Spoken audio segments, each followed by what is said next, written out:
नमस्कार, मी यामिनी दळवी. आजच्या पुढारी फोकसमध्ये तुमचं स्वागत. मुलगी शिकली, प्रगती झाली हे ऐकलं की कसं बरं वाटतं. शिक्षणाचा फायदा आणि आवश्यकता सुद्धा जाणवते, मनात ठसते. आणि त्याच वेळी महात्मा फुलेंनी काळाच्या पुढे जाऊन दिलेला महामंत्र आठवतो. विद्येविना मती गेली, मतीविना नीती गेली, नीतीविना गती गेली, गतीविना वित्त गेले, वित्ताविना शूद्र खचले, इतके अनर्थ एका अविद्येने केले. हे सारं आज मांडण्याचं कारण ते म्हणजे पुण्यामध्ये सुरू झालेलं शिक्षकांचं आंदोलन. त्यांचं म्हणणं तरी काय आहे तर जास्त काही नाही, तर आम्ही शिक्षक होण्यासाठी शिक्षण घेतलेलं आहे, गुणवत्ता तर सिद्ध केली आहे, त्यामुळे आता तरी आमची शिक्षक म्हणून भरती करून घ्या, ज्ञानदानाची संधी आम्हाला द्या. सध्याची आपल्या राज्यामधली आकडेवारी ऐकली तर तुमचे सुद्धा डोळे विस्फारतील अशी स्थिती आहे. महाराष्ट्रामध्ये 65,111 शिक्षकांच्या जागा या रिक्त आहेत, रिकाम्या आहेत. शिक्षक आणि शिक्षकेतर कर्मचारी असे धरून जर आकड्यांचा विचार केला तर हा आकडा 1.5 लाखांच्या घरात आहे. मात्र त्याच वेळी राज्यातील 14,783 शाळा बंद होण्याची भीती सुद्धा व्यक्त होते आहे. जिथे आजही निरक्षरता आहे त्या समाजामध्ये शाळा बंद करायच्या आहेत, त्या शाळांना शिक्षकांविना ठेवायचंय.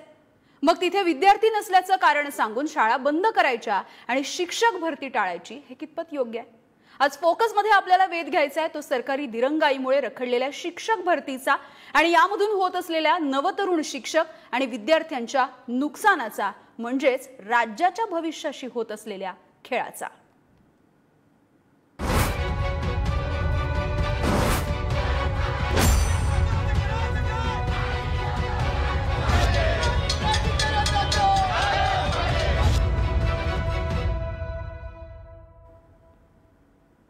आणि या सगळ्याविषयी आपल्याला बोलायचे, चर्चा करायची. आपल्यासोबत जोडले गेलेले आहेत संदीप कांबळे, शिक्षक आंदोलक आहेत, आणि त्यासोबतच नागपूरवरून आपल्यासोबत माजी शिक्षक आमदार नागो गाणार सुद्धा जोडले गेलेले आहेत.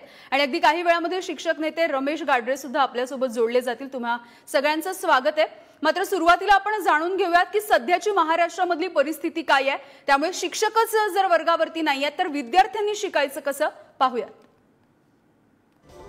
राज्यामधल्या स्थानिक स्वराज्य संस्थांच्या आणि खासगी अनुदानित शाळांमधल्या 65,111 शिक्षकांची पदं रिक्त आहेत. शिक्षक आणि शिक्षकेतर अशा साधारण 1.5 लाख रिक्त पदांची भरती होणार आहे.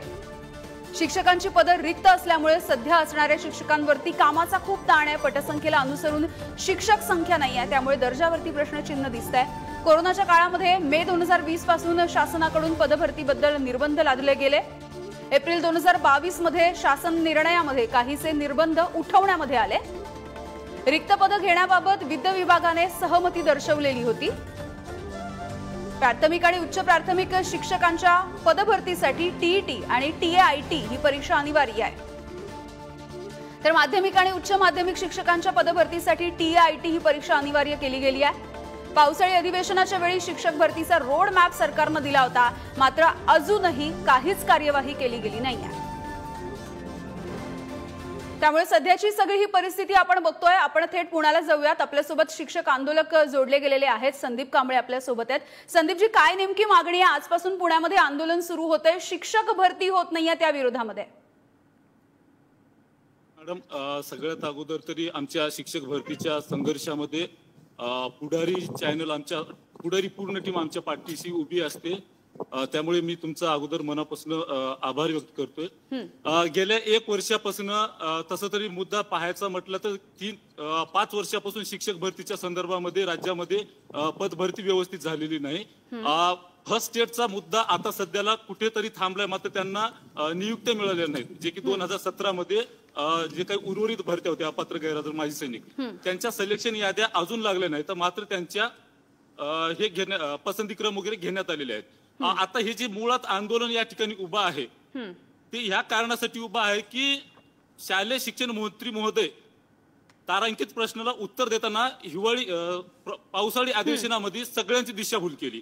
अगदी आता तुम्ही आकडेवारी मांडलेली आहे की रिक्त पद हे जवळजवळ राज्यामधले 65,111 पद रिक्त आहेत आणि वित्त विभागाने त्याला 80% पद भरतीला मान्यता दिली. अर्थात 80% पद म्हणजे जवळजवळ 50,000 ते 55,000 पद होतात.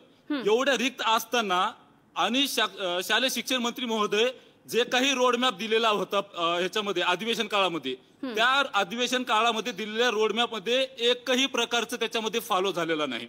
आतापर्यंत जर तो फॉलो झाला असता तर आम्ही ऑगस्ट महिन्यामध्ये शाळेवर असतो.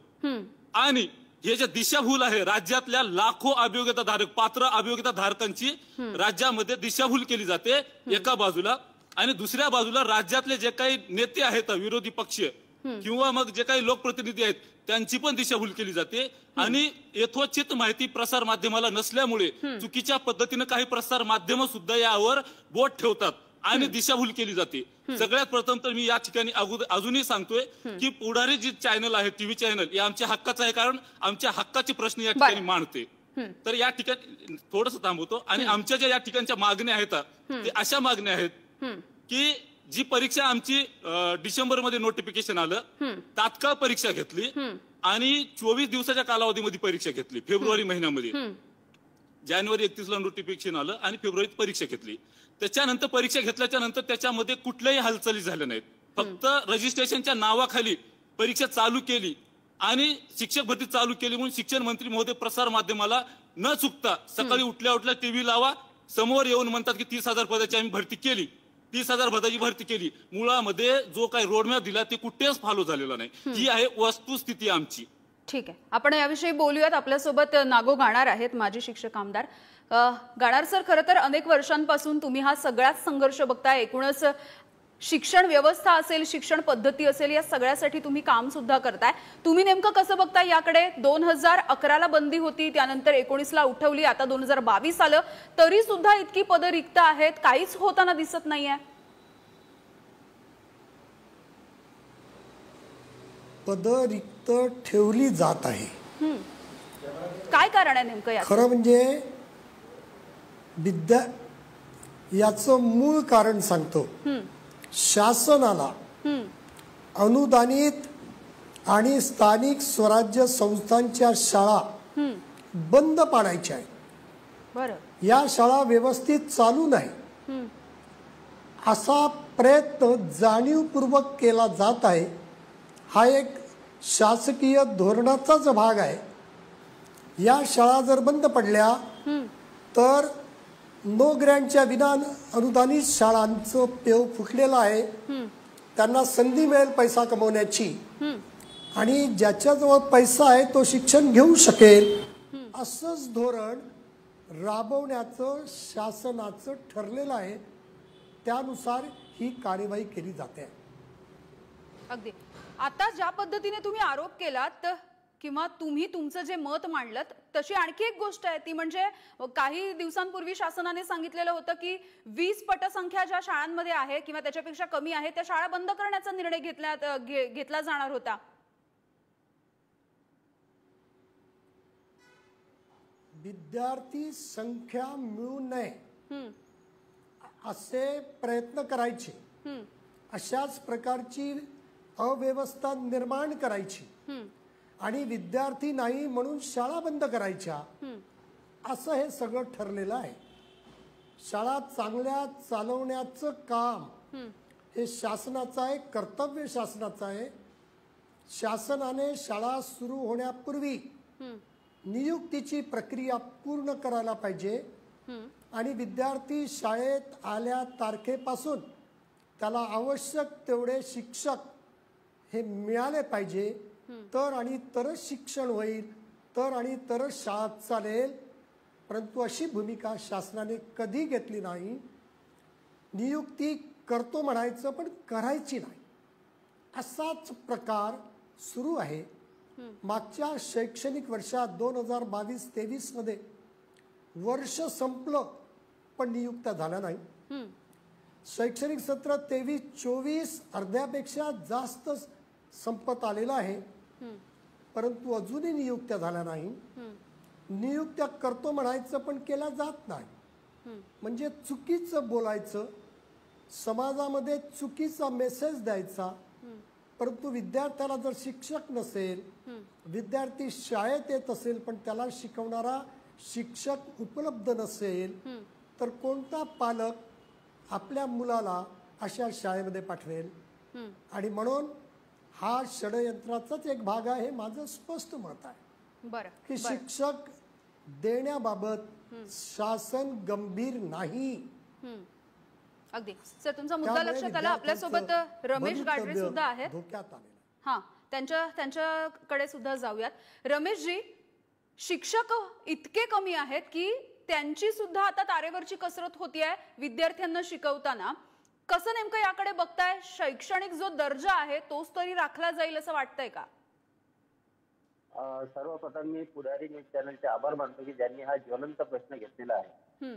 आणि जसं की आधी आपण माझे मित्र संदीप कांबळे सर होते किंवा आमचे जे सर आहेत नागो गाणार सर, ज्यांचं नागपूरमध्ये मी खूप म्हणजे हा शिक्षक भरतीच्या संदर्भामध्ये अनेकदा भेटलेलो आहे. आणि माननीय नागो गाणार सरांची जी तळमळ आहे शिक्षणाच्या प्रती ती मी जवळून बघितली आहे. आता नागो गाणार साहेबांनी जे शासनावर आणि कोणताही म्हणजे राजकीय दृष्टीने जे ते बोललेलं आहे ते अगदी खरं आहे. ते या व्यवस्थेचा भाग असताना सुद्धा ते परफेक्टपणे आपलं मत म्हणायचं. आता या पलीकडे जाऊन मी आपल्याला सांगत आहे की ही जी परिस्थिती आहे ही परिस्थिती बदलली पाहिजे. यासाठी वारंवार प्रयत्न विद्यार्थ्यांमार्फत शासनाला करण्यासाठी भाग पाडण्यात येत आहे. जेव्हा की या उलट व्हायला पाहिजे होतं की शासनानं म्हणजे विद्यार्थ्यांना असं रस्त्यावर म्हणजे जे उमेदवार आहेत त्यांना रस्त्यावर येण्याची पाळी द्यायला पाहिजे नव्हती. खरं जर पाहिलं तर एका गोष्टीकडे मी आपलं लक्ष वेधतो की मी 2001चा डीएड झालेला उमेदवार, त्यानंतर मी आता यामध्ये थोडं खाजगी संस्थांना सुद्धा मध्ये घेत आहे की आधी पवित्रच्या आधी जी स्थिती होती की एखाद्या संस्था ज्याला हा आपल्या नातेवाईकांनाच त्या शाळेमध्ये लावायचा. डीएड झालं की त्याला हक्काची नोकरी त्या शाळेत मिळून जायची पवित्रच्या आधी. नंतर पवित्र पोर्टलच्या नंतर जे आहे ती परिस्थिती बदलली आणि त्यामुळे आम्ही सर्व पवित्र पोर्टलचं स्वागत केलेलं आहे. आणि ही परिस्थिती आता सध्या खूप चांगली आहे. पण इथे जो राजकीय हेतू इथे साध्य केला जातो तो योग्य नाही आहे. शिक्षणाला तरी राजकीय दृष्ट्या बघू नये अशी एक विनंती आहे. कारण इथे जे शिक्षक होणारे जे उमेदवार आहेत ते कोणत्या राजकीय पुढाऱ्याची मुलं नाही आहेत. ही सामान्य गोरगरीब शेतकऱ्यांची, कामगारांची मुलं आहेत. आणि जेव्हा येणारं प्रत्येक सरकार म्हणते की आम्ही गरिबांसाठी काम करतो, तर मग हे गरिबांची जी मुलं आहेत जे शिकून आता स्वतःची गुणवत्ता ज्यांनी सिद्ध केलेली आहे तर त्यांना घेतलेल्या तत्कालीन महायुती सरकारकडून पवित्र पोर्टलच्या माध्यमातून ऑनलाईन शिक्षक भरतीचा निर्णय घेण्यात आला. डिसेंबर 2019 मध्ये शिक्षक भरतीची अभियोग्यता चाचणी सुद्धा झाली. सुमारे 2.25 लाख उमेदवारांनी ही परीक्षा दिलेली होती. मात्र त्यापैकी केवळ 4 ते 5 हजार उमेदवारांना नियुक्त्या मिळालेल्या आहेत. प्राथमिक शिक्षकांच्या एकूण रिक्त जागांमध्ये मराठी शाळांमधली 16,748 जागा रिक्त आहेत. प्रत्यक्षामध्ये इतर भाषांच्या शिक्षकांची पदं सुद्धा मोठ्या प्रमाणावरती रिक्त असलेली बघायला मिळतात.